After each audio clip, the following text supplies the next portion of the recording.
So then we later came together. Here's another thing I learned. I don't know if this fits under shame or secret debt topic, but here's another thing I learned married dealing with money. So I want to talk to the part about when you said you treat me like my daddy. Oh, okay. So remind me of how that story came about. Do you remember? Well, you were issuing out money when well, I was asked. I had to ask for money Okay, now how do we get to because that point? So we had a budget. So why were right. you asking me for money? But at that time, we didn't have that specific budget. Oh, okay. Yeah, at that Oh, okay. time, Is that what led us to us coming up with I the think budget? so. Okay. So what Teresa said, we're newly married. I don't know what she did at her daddy's house, right? But here's what she said to me, as I'm remembering the story. You would come to me because were you a stay-at-home mom at the time? I think so. So most of our 40 years of marriage was one of the things we talked about prior to getting married. We wanted Teresa to be a stay-at-home mom, and we knew that was going to make us have to make some financial concessions, but we thought it was key. The point of the story is Teresa felt like she had to come to me, I need $100. Or back 40 years ago, it might have been I need $20. You know what I mean? And I think most of the time I would probably say okay. You did. It was just the that act of having to come to you. So back to our history. So what she said was, you're treating me like I'm a little girl. I feel like you're treating me like my daddy did, where I've got to come to you to ask for money, which again, we're newly married. We're learning. I'm like, oh, okay. My wife's feeling like that. Let me make a change. Good. So now we built a budget. And I got a little bit more flexible I still wanted every dollar to be accounted for, but now we just put in a category, miscellaneous or for Teresa or fun, but it's still all about accounting for the money. So that's a learning that, and I don't know which of you in your relationship is a spender, who's a saver, who has the better financial acumen, but whoever that is, I want you to avoid the tendency to come up with a plan and give it to your spouse. Absolutely. That's it. So anything else you want to add about shame and? So I mean, just like you were kind of not understanding that. It usually comes from poor decision making, and you don't want people to know that. That's what that's all about.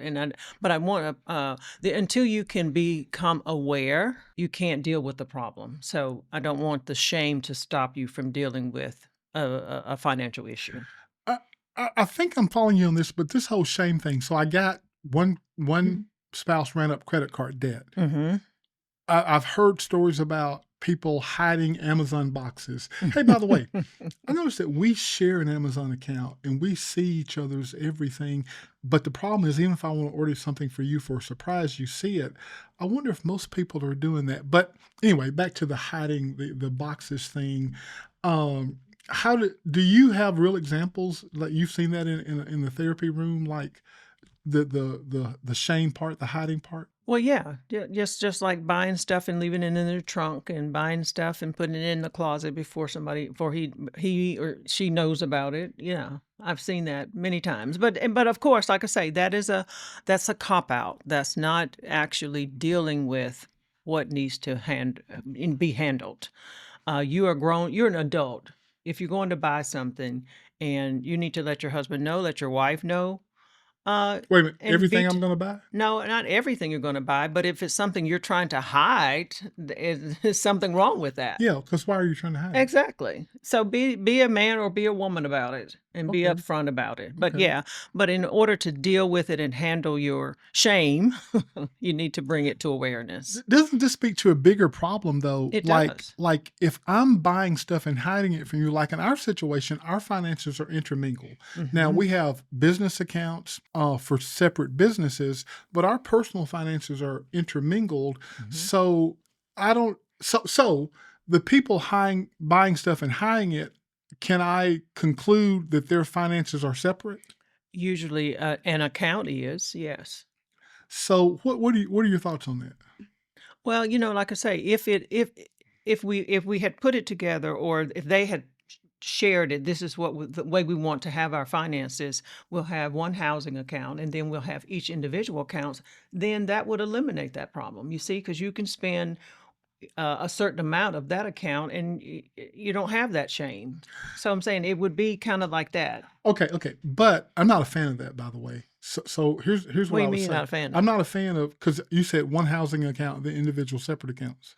Well, I said a housing account, but the individual accounts on the side, you still have to put in the housing account. Yeah, but here's what I'm saying. If we had, and we do this, by the way, but we're just arguing the other side. If a couple decided we're going to have one housing account Mm-hmm. where we all share, see, this whole thinking has bothered me. It's like we don't come up with, I'm paying my part of the house note and you're paying your part and I'm Well, paying my part of the well, grocery. I'm just saying, I think in today's world, you have to make some distinction because both of you are working. I don't know how much are, Why does it require making a distinction? because there's two people working, they have funds they're putting together. Okay, but Does that here's what not I'm make saying. sense? Yeah, it does make sense. But if we put all of our money in one pocket, like we do in Mm-hmm. one pot, and then we've got categories set up. So no matter how much money you make, it's how much money you make. The whole idea about having a plan is, where do you want those dollars to march off to, like little Little soldiers? soldiers, yeah. So if we have all our money in the same account, but one of our budget categories is gym, do whatever you want to do Well, that's what with this amount of money. exactly. It's still in the same account, Mm-hmm.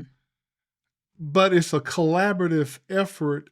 And I know what you're saying. I know you've seen where people try to do the same thing separately, where I feel like you said earlier, I want to have my fund money. I want to do my own thing separately. Right. But anyway, But I'm just saying that would eliminate the shame got you. if we Got you. had that like that, even though you know where that money is, where that money is So going. are we saying that, or you're going to offer exceptions? Are we saying our counsel is, you want to have a collaborative, blended all your money together, or what are we saying? I know what I'm saying. What are you saying? Where you're saying you want to know where your money is going, and you both should come up with that decision.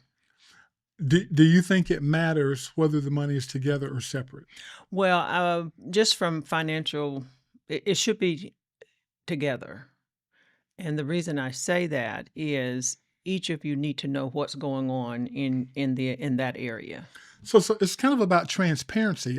And again, And trust. and trust. So the whole idea is that we can still have individual things we do. Now, I would argue that you want to account for it. So the money's together, but we got budget categories. So, And this even, I mean, that's just good stewardship, and it's not also, and it's not you, I guess, trying to be, I guess, deceitful in any way. You're being open and honest. this reminds me of us when we would take family vacations, and I would come up with a family itinerary.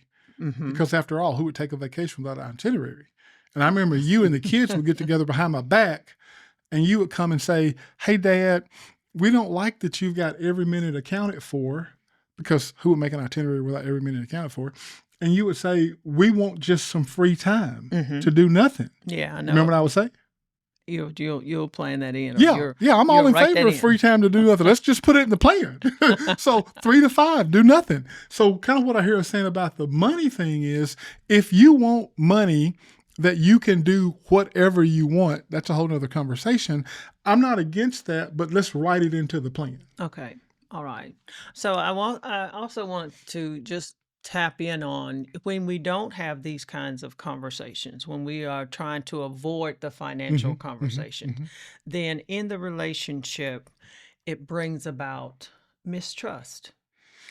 Okay, now, so you and I aren't talking about money at all. We're married. Let's say an example could be a couple dating, because I know we have different situations now. So you're not saying we argue about money. We don't talk about it at all.